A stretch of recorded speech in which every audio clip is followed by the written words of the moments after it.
Some places do not belong to the living. Some places do not care if you breathe.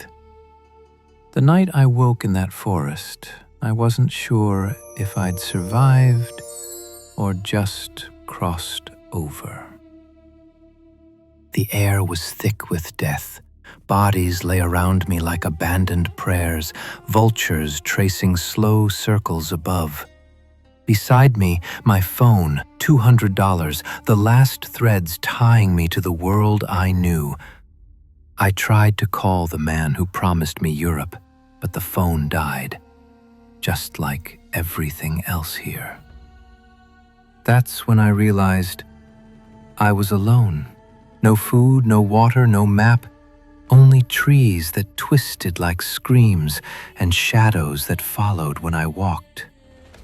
And at night, I'd hear voices, laughing. But when I opened my eyes, nothing.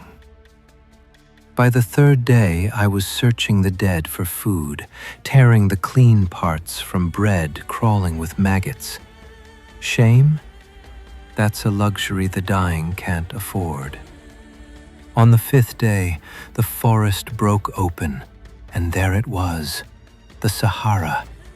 An endless ocean of gold and heat, a camp of strangers, 18 faces staring at me, like they'd seen a ghost.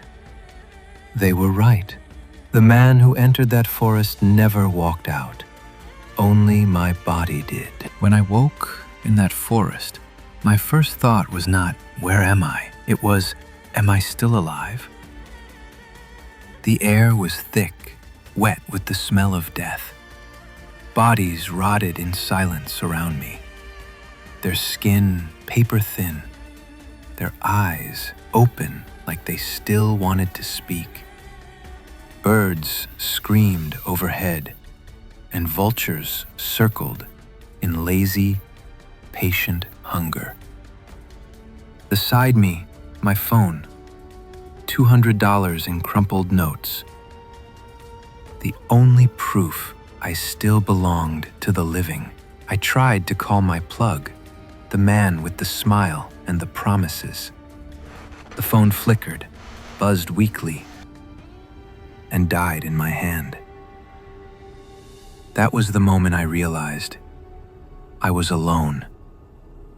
No food, no water, no map, no way out.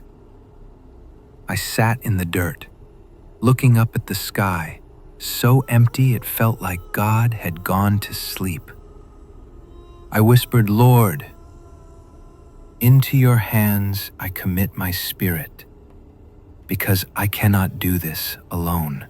And then, something strange. A heat rose in me, a strength that wasn't mine. Like my blood remembered it had work to do. My legs, they moved. I walked. No direction, no plan. Only forward, through trees so twisted they looked like they'd grown from screams. Through grass so sharp it bit skin. Through silence so loud it pressed against my skull. At night, I heard voices, laughter, footsteps that stopped when I stopped. I opened my eyes in the dark, but saw nothing. My mind whispered, spirits. Sometimes my neck went cold, my skin crawling like someone stood behind me. I'd turn, nothing.